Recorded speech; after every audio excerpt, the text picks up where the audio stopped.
aí, pessoal, bem-vindos de volta a mais uma análise de O Desejado de Todas as Nações.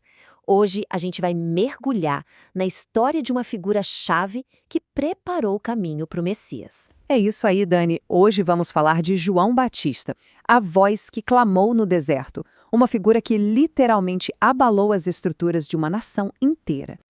E essa frase, gente, resume perfeitamente a missão de João, né? Tinha essa dualidade. Totalmente. Não era só uma mensagem de aviso, de se consertem. Era também uma mensagem de uma esperança gigantesca.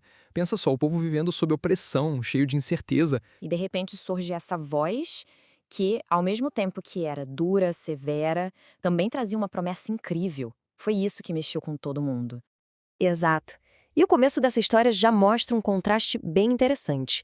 De um lado, uma promessa divina que parecia impossível. E do outro, uma reação, bem, totalmente humana, né? Cheia de dúvida.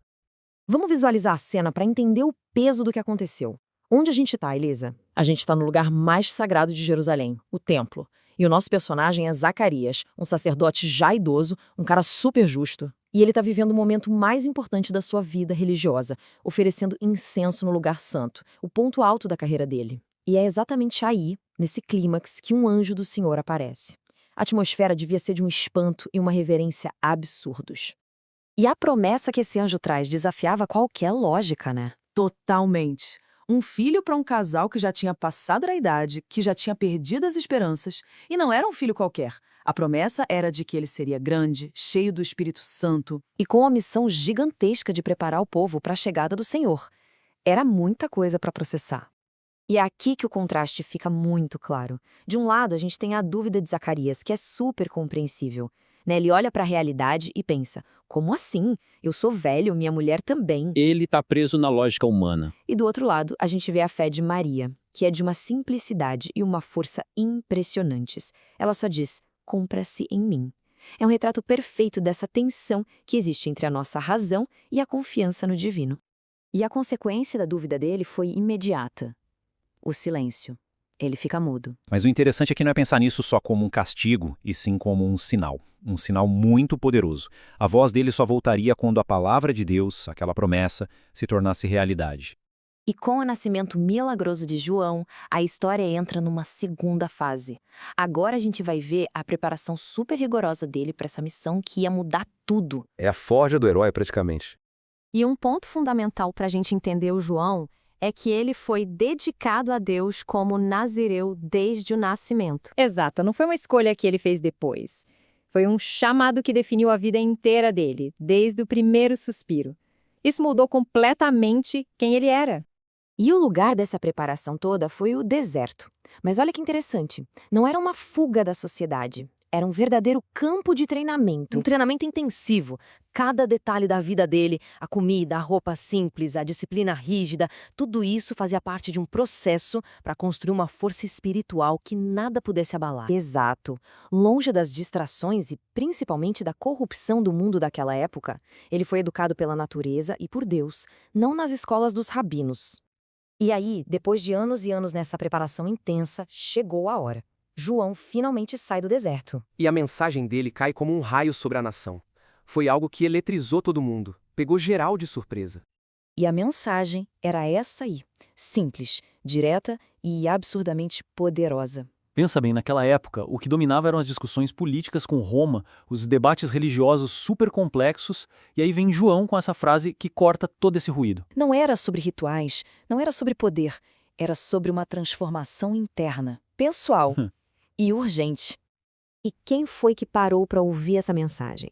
A resposta é, basicamente, todo mundo. É o que a gente vê aqui, né? De príncipes a camponeses, de soldados romanos a líderes religiosos, todo mundo foi até o deserto para ouvir o que ele tinha a dizer. Isso mostra o tamanho do apelo da mensagem dele.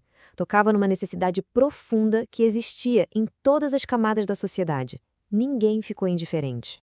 Mas é claro que nem todo mundo foi até lá com o coração puro, né? Com certeza não. E é aqui que a história fica ainda mais intensa, porque a gente vê o confronto direto de João com a elite religiosa da época. E essa fala do João é uma das mais duras e diretas que a gente vê.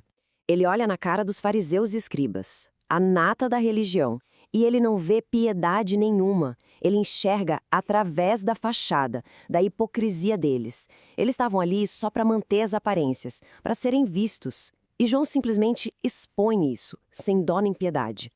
O ponto central desse confronto era que eles se orgulhavam da linhagem deles. Diziam, nós somos filhos de Abraão, como se isso fosse um passaporte para o céu. E João simplesmente destrói esse argumento. Ele deixa muito claro que herança de sangue não vale nada sem uma transformação real do coração, das atitudes. O que importa é o caráter, a vida que a pessoa leva. E a metáfora que ele usa para explicar isso é genial. O machado, que simboliza o julgamento, já está na raiz da árvore. E esse machado não está nem aí para o nome da árvore ou de onde ela veio. Ele só olha para uma coisa, os frutos que ela produz. Uma árvore que não dá bons frutos, não importa o quão nobre ela pareça, vai ser cortada. Simples assim. Então, claro, a multidão, sentindo o peso dessas palavras, fica desesperada e pergunta, tá, mas então, o que a gente tem que fazer? E a resposta de João não foi nada filosófica ou teórica. Foi incrivelmente prática, direto ao ponto. Olha só como o arrependimento para o João era algo visível, concreto. Primeiro, caridade radical. Quem tem 2, divide com quem não tem. Segundo, justiça nos negócios. Para os cobradores de impostos que eram famosos pela corrupção, ele disse, cobrem só o que é justo, nada mais. E terceiro, compaixão e honestidade nas relações de poder. Aos soldados, ele disse para não usarem a força para extorquir dinheiro e nem fazer acusações falsas.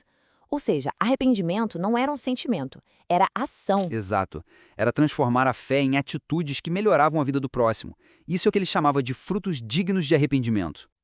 E com isso, a gente chega ao fim, com esse desafio do João, que atravessa os séculos, né? Ele não falava só para as pessoas daquela época. A pergunta que fica no ar é para todos nós. A mensagem do deserto ainda ecoa hoje, convidando cada um a refletir sobre os frutos que a nossa vida está produzindo.